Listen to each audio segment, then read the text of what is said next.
Today's podcast episode is all about the myths that so many of my fellow therapists and other small business owners and solopreneurs likely hear when it comes to their business and money, and how these things can kind of get in the way of cultivating a healthy, thriving business.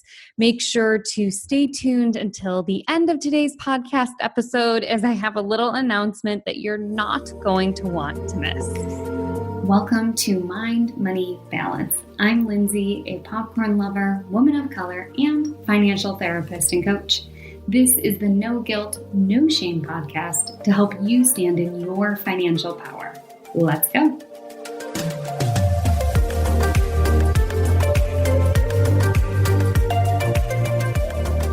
So today I am talking about 8 myths that, not even myths, these are things that therapists hear all the time if they are going into private practice. So I want to kind of play a little bingo game. So I'm going to run through the 8 different things that most of us have heard if you're a therapist in private practice. And I'm also going to talk about why these things are so problematic. I posted this on my Instagram and on my Facebook business page yesterday. It's a little bingo sheet, and I am encouraging people to take a look at it and then let me know, hey, have you heard some of these things? So the things are, you didn't go into this field to make money. Therapists who go into private practice aren't real therapists. You will never get a full caseload if you don't accept insurance. You have to work nights and weekends if you want to be full. Taking time off means you'll harm your clients. If you don't hit 6 figures, your practice really isn't successful. Disclosing things about yourself is untherapeutic, and you can't raise your rates or your clients will see someone else. So if you are watching along and you're like, oh my gosh, I've heard all of those things, then congratulations, you've gotten private practice therapist bingo. And when I posted it yesterday, so many people were like, oh yeah, that is me. I have heard those things. So you are definitely not alone. So let me talk a little bit about each of these things and say hi as you pop on. I am multitasking, so I've got my Facebook Live going while I have my Instagram Live. So if my eyes kind of dart from place to place, that's why, because I'm trying to track multiple things. So let's talk about the first one, the problem with the notion that you didn't go into this field to make money. I talk about this all the time as a private practice therapist. Remember, I have a master's in social work. Most people who are therapists have at least a master's degree. Many of them have even more education. So we've got at least 4 years of undergraduate education. We have then at least another 2 of graduate school. Then we have years of an internship that we have to do before we are able to see clients independently and charge for those services. Therapists, social workers are some of the only people who are mid-level healthcare providers who are told that they shouldn't make money. My friends who are nurse practitioners, who are physician's assistants, who are psychiatric NPs, they don't get that same message about not going into the field to make money. Oftentimes when they tell their friends or family that that's what they're pursuing, they hear things like, oh my gosh, that's so great. You're going to make such a great living, or what a great career path for you. But as therapists are told that we somehow shouldn't be compensated for our work. Which brings me to bingo number 2, that therapists who go into private practice are in it for the wrong reason. I heard that verbatim when I was in graduate school in the School of Social Work. Somebody came in and said, you're not really a social worker if you go into private practice, which again just kind of fuels this myth that social workers need to be martyrs. They need to do things for free or for low pay. Otherwise, they're doing it wrong, which is, again, a gross trope to paint an entire field as, to say that the only way that you can really be a good therapist is if you are in an agency or if you are in a hospital or something like that. And it's not true. Plenty of therapists go into private practice because the niche that they have carved out for themselves simply isn't widely available in agency work or in hospital work. Take a look at me, right? I specialize in financial therapy, and I help couples with financial shame kind of undo it so they can strengthen their relationship by including money in it. let me tell you, no hospital is going to hire me for that specific niche. So I had to go into private practice so that I could serve those exact right clients. Number three, bingo number three, you'll never get a full caseload if you don't accept insurance. Ugh, this one is so frustrating for me. And I wish that insurance reimbursed better, right? I wish that I could say I accept 12, 15, 30 different types of insurances, but I can't because they grossly reimburse me at a super, super low rate. And not only is that rate super low, but it's also delayed by often 4 weeks, 6 weeks, 8 weeks. I do take one insurance in my private practice, but the rest of my work is private pay, and that has been perfectly fine. So for people who say you'll never get a full caseload if you don't accept insurance, again, let's think about what our clients want from us and what they need from us, and whether or not they make the decision that our services are valuable for them. Meaning, so I was talking to a dentist the other day and they were saying like, oh, I can't charge more because I'm in a suite with another dentist. And if I lower my rates or if I raise my rates, they're just going to go across the suite to see this other person. And I was like, no, let's like hit pause on that for a second. If I'm a consumer and I'm looking at two dentists and one of them charges $100 for a service and one of them charges $300 for a service, my first instinct is going to be, that $300 person is probably better, right or wrong. That's going to be a thought I have. And that $100 person, what are they doing that's making their services so cheap? Are their tools like old and janky? Does their office look like it's from the 70s? Have they not gotten like continuing ed and stuff like that, right?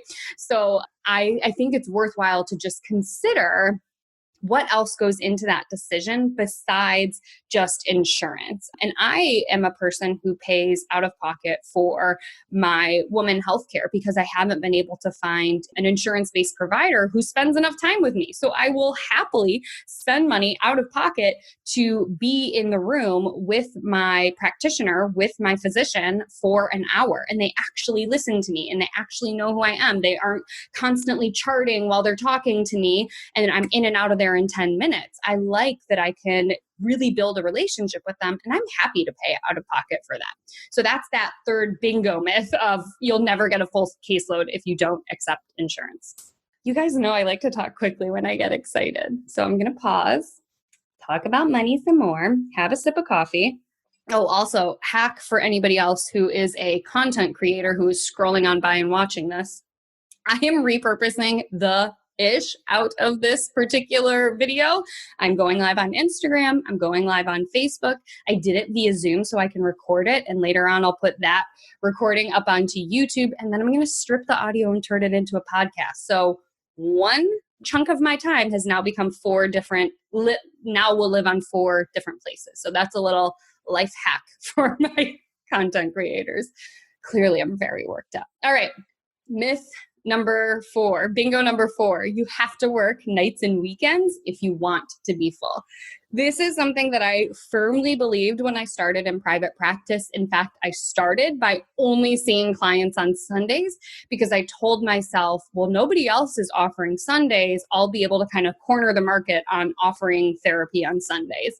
And it was sort of true, but it was sort of not true. Again, because not everybody wants to go in and see their therapist on a Sunday. And for me, I don't know that I was showing up as my best version of a therapist because Sunday traditionally for me has been I stay in my pajamas till noonday. So then to get up and get ready and come in and shift into therapist gear was a little bit tricky for me. I'm not saying that they got care that wasn't appropriate, but I am saying that for me, there was a part of me that was like, oh, I really wish I was at home reading the Times and doing something else. So for me, I have built my caseload where I do offer one night per week. That's it.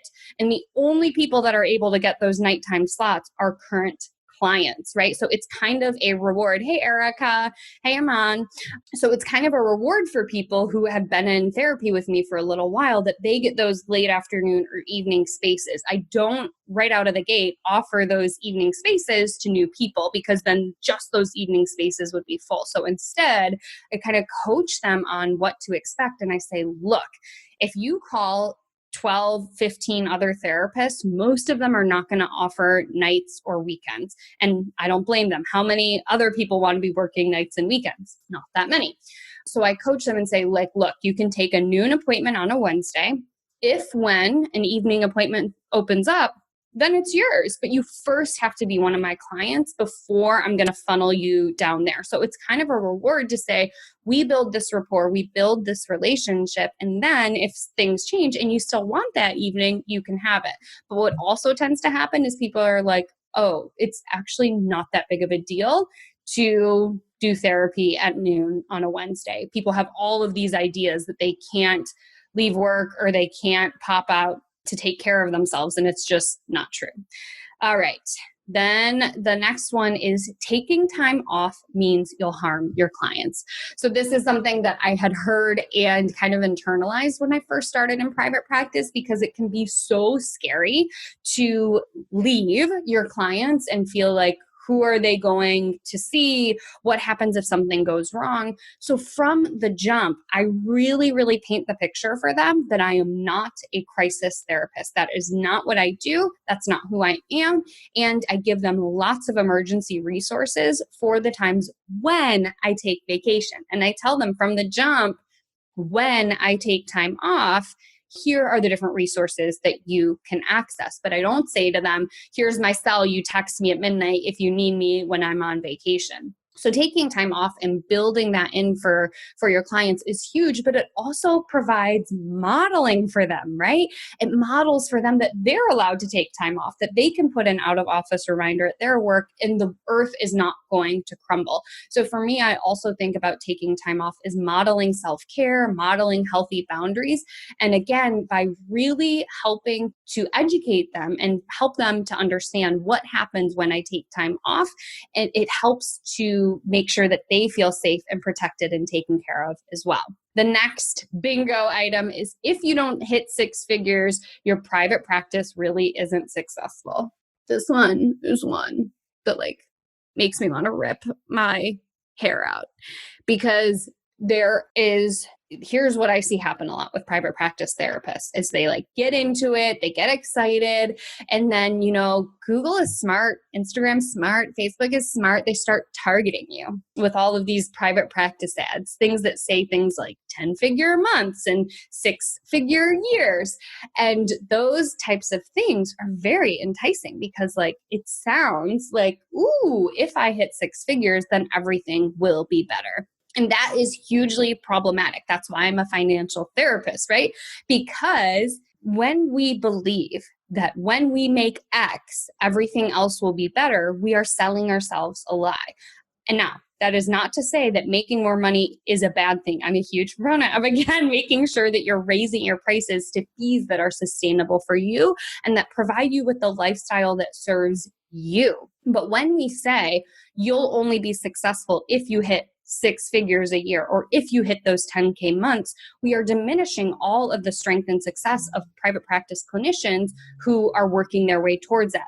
Plus, we're not taking into effect the cost of living, right? The cost of living here where I am in Ann Arbor is so much higher than places even 30 minutes away. So for me, if I lived 30 minutes away, I could probably make a really solid living pulling in 65, 75K a year, and there would be nothing to be ashamed about.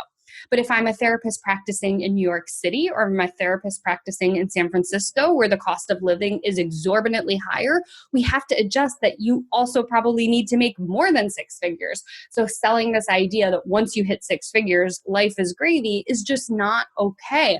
I'm a proponent of looking at your numbers, looking at your needs, and setting your fees in accordance with what works for you, which is why all that marketing about six figures being the gold standards drives me insane. So I'm here to tell you, if you're making less than that, you are A-okay. And if you're making more than that and you're struggling, that's also okay too. What we want to do is build a practice for you that is built around your needs and your numbers. All right. The next bingo, second to last bingo here, is disclosing things about yourself is untherapeutic. This one makes me so cranky because it is built on these old ideas in the field of psychology that was built by old white dudes that we have to remain 100% neutrality, and clients can't know anything about us or it disrupts the therapeutic experience. That type of belief assumes that you are a white cis male therapist also seeing a white cis client who is probably also straight, right? So many problems with that. I tell clients all the time, and I tell the private practice therapist that I'm talking to, like, when you look at me, it's pretty evident that I'm not a straight up white person. So I'm not going to lie to you and not tell you what my ethnic background or what my racial background is, because you can tell that I'm not an old white dude, right? So when people come into the therapeutic space and they ask me, hey, like, do you mind telling me a little bit about your ancestry? I'm not going to come at them and say, why is that important to you? I'm going to say, let me tell you a little bit. I'm Filipina and I'm white and I identify as brown. What about my background is important for you to know? And that helps to open up the therapeutic relationship to say, hey, this is a person here who's willing to disclose things about herself. I have also in therapy sessions disclosed my past mental health struggles. And it's not a way of making the therapy session about me or about jeopardizing the work that we're doing. But sometimes it is important to tell your clients, like, hey, there is a light at the end of the tunnel. You are talking to a person who has struggled with an eating disorder and depression and anxiety, right? That is incredibly validating, incredibly normalizing to say, I haven't been where you have been, but I have also struggled, right? And to know that your therapist is human is incredibly important, right? So disclosing things about yourself in a way that is healthy, in a way that is still boundaried, is incredibly therapeutic. And I hate hearing the things about disclosing things about yourself is untherapeutic. I also see that in websites, in imagery, and in copy that therapists want to hide themselves, and that doesn't help anyone. I told this story to my email list this week that because I'd internalized that I can't disclose anything about myself, my first website featured a picture of cabbage. Yeah, because I thought that that was like a cute way to say that I work with people with money issues, and cabbage is like kind of a take on money. Yeah. Do you know how many people got that? 0. So I scrapped that. And now you see my face all over my website because you, as a potential client, or for therapists watching this, your potential client wants to see you. They're not going in to see a stack of rocks. If I see that stack of rocks one more time, I'm going to scream. And it's not because I'm mad at you. It's because I can also remember the time when I featured cabbage on my website, thinking that that was going to really reel in my clients. So now on my website, I talk about myself. I say, hey, this is who I am. This is what I do. But I also disclose that, like, hey, I'm an intersectional feminist. If that bugs you, then I'm not the right therapist for you. I come at it with my lens of intersectional feminism. And if that doesn't float your boat, cool, man, like, go find somebody else to be your therapist. But I do definitely lead with who I am. When you click on my about page, you learn about me, not just my a gazillion credentials. I don't lead with, oh, I'm certified in integrated behavioral health and I'm certified in CMT or CBT and blah, blah, blah. Like, that stuff really doesn't matter to potential clients. What matters to them is who are you and how can you help, which is why I do engage in self-disclosure in therapy sessions. Last bingo of the day is you can't raise your rates or your clients will see somebody else. This goes back to those first few bingos about tying in money with our work. Again, you can raise your rates and pull in aligned clients and they will still see you. And if they bounce because of money being the biggest constrictor for the reason that they are seeing you, they also may not be the best client for you. And that's no shade to them, that's no shade to you, but you can raise your rates and see really aligned clients.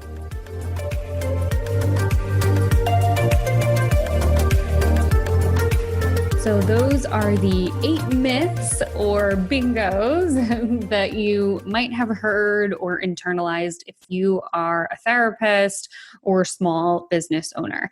Now, I mentioned at the top of this episode that I wanted you to stick around until the end because I have a little announcement for you. So as you know, if you've been here for a little while, you've noticed a shift in my messaging over the last month and a half.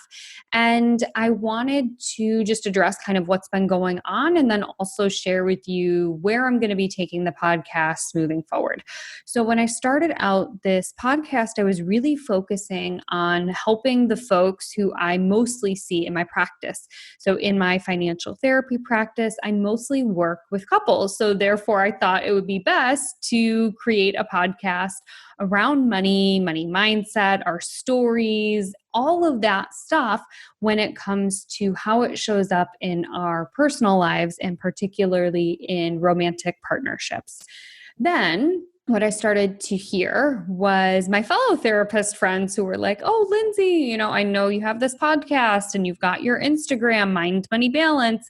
And I'm hoping you could help me as I start on my entrepreneurial journey.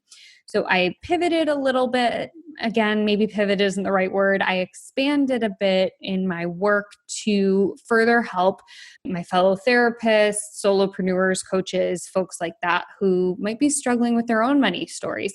And so as you heard over these past several episodes, I really focused in on that.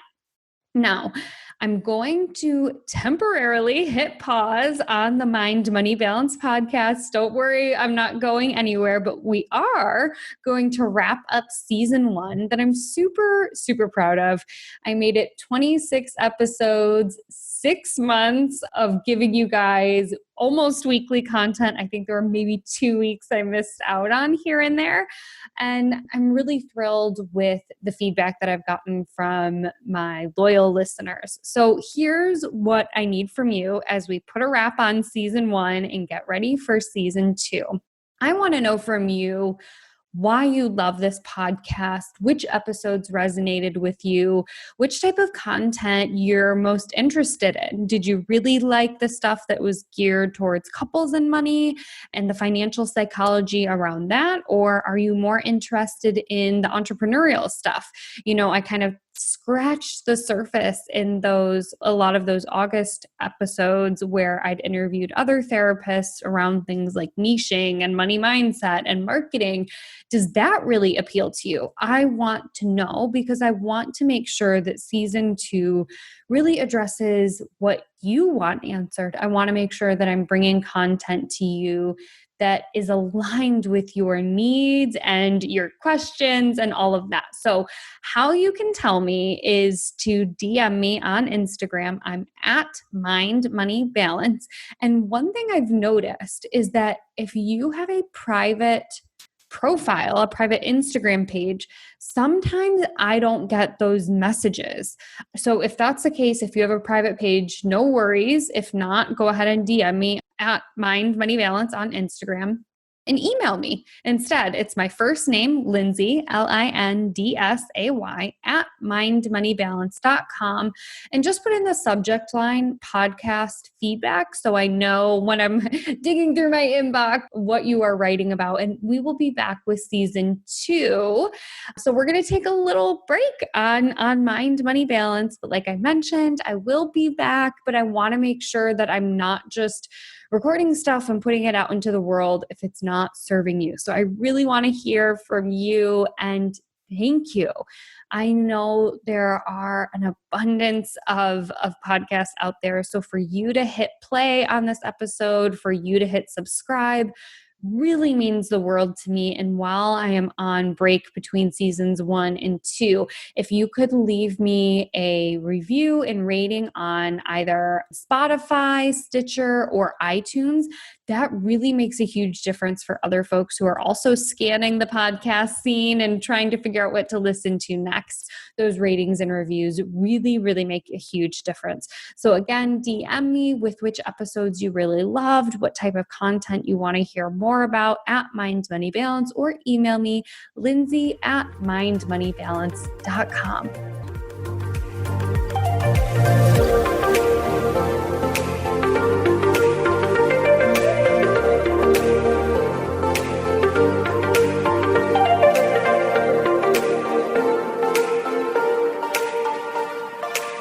Neither the host or guests are rendering legal, accounting, clinical, medical, or other professional information. If you want professional help, please seek it out.